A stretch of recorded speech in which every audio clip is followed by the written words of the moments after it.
ଦେଖୁଛନ୍ତି STV news Odisha 24।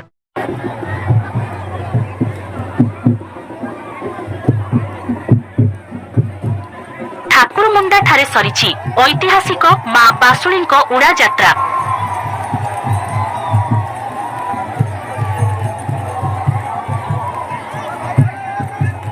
ଦୀର୍ଘ 9 ଦିନ ଧରି ଚାଲିଥିବା ମା ବାସୁଳୀଙ୍କ ଉଡ଼ା ଯାତ୍ରାର ଆଜି ସମାପ୍ତ ଘଟିଛି। ବିଶ୍ୱ ପ୍ରସିଦ୍ଧ ଠାକୁରମୁଣ୍ଡାରେ ଚାଲିଥିବା ମା ବାସୁଳୀଙ୍କ ଉଡ଼ା ଯାତ୍ରା ଦେଖିବାକୁ ରାଜ୍ୟ ତଥା ରାଜ୍ୟ ବାହାରୁ ଲକ୍ଷାଧିକ ଶ୍ରଦ୍ଧାଳୁଙ୍କ ସମାଗମ ହୋଇଥାଏ। ଏହି ଯାତ୍ରାର କେନ୍ଦ୍ର ବିନ୍ଦୁ ହୋଇଥାନ୍ତି ଭକ୍ତମାନେ। ପିଠିରେ ଲୁହା କଣ୍ଟା ଫୋଡ଼ି ଉଡ଼ିବାର ନିଆର ଦୃଶ୍ୟ ଶ୍ରଦ୍ଧାଳୁମାନଙ୍କୁ ଆହୁରି ଆକୃଷ୍ଟ କରିଥାଏ। ଚଳିତ ବର୍ଷ 61 ଜଣ ଭକ୍ତ ଉଡ଼ିବାର ସୁଯୋଗ ପାଇଥିବା ବେଳେ ସୁରକ୍ଷାକୁ ଦୃଷ୍ଟିରେ ରଖି ଉପଖଣ୍ଡ ପୋଲିସ ଅଧିକାରୀଙ୍କ ନିର୍ଦ୍ଦେଶ କ୍ରମେ 3 ପ୍ଲାଟୁନ ପୋଲିସ ଫୋର୍ସ ମୁତୟନ କରାଯାଇଥିଲା। ମୟୂରଭଞ୍ଜର ପ୍ରସିଦ୍ଧ ଉଡ଼ା ପର୍ବ ଆମର ଠାକୁରମୁଣ୍ଡାଠାରେ ଅନୁଷ୍ଠିତ ହେଉଛି। ଏଥିରେ ଆଇନ ଶୃଙ୍ଖଳା ରକ୍ଷା କରିବା ପାଇଁ 3 ପ୍ଲାଟୁନ ଫୋର୍ସ ଆଉ 12 ଜଣ ଅଫିସର ମୁତୟନ ହୋଇଛନ୍ତି।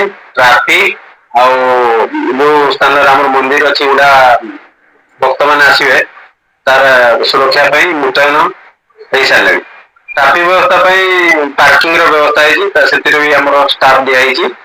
ଯେମିତି ଟ୍ରାଫିକ ଯଦି ନିୟନ୍ତ୍ରଣ ହେଲା ଆଉ ସବୁ ନିୟନ୍ତ୍ରଣ ଠିକଠାକ ଭାବେ ହେବ, ତେଣୁ ଗୁରୁତ୍ୱ ଦିଆହେଇଛି। ଟ୍ରାଫିକଟାକୁ ବେଶୀ ଗୁରୁତ୍ୱ ଦିଆହେଇଛି। ଦ୍ୱିତୀୟତଃ ଆମ ଯୋଉ ପାଖରେ ଗ୍ୟାଦରିଂ ହେବେ, ଯୋଉଠି ଉଡ଼ା ପର୍ବଟା ଅନୁଷ୍ଠିତ ହେବ, ସେଠି ବିଭିନ୍ନ ଆଡୁ 5ଟା ରାସ୍ତା ଅଛି, ଯୋଉଟା କି ଅଣଓସାରିଆ ରାସ୍ତା।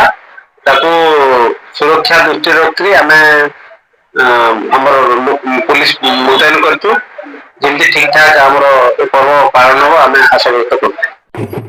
ପରମ୍ପରା ଅନୁଯାୟୀ ମା ବାସୁଳୀଙ୍କ ନିକଟରେ ମାନସିକ କଲେ ସବୁ ମନସ୍କାମନା ପୂରଣ ହୋଇଥାଏ ବୋଲି ଶ୍ରଦ୍ଧାଳୁମାନେ ମତ ପ୍ରକାଶ କରିଛନ୍ତି।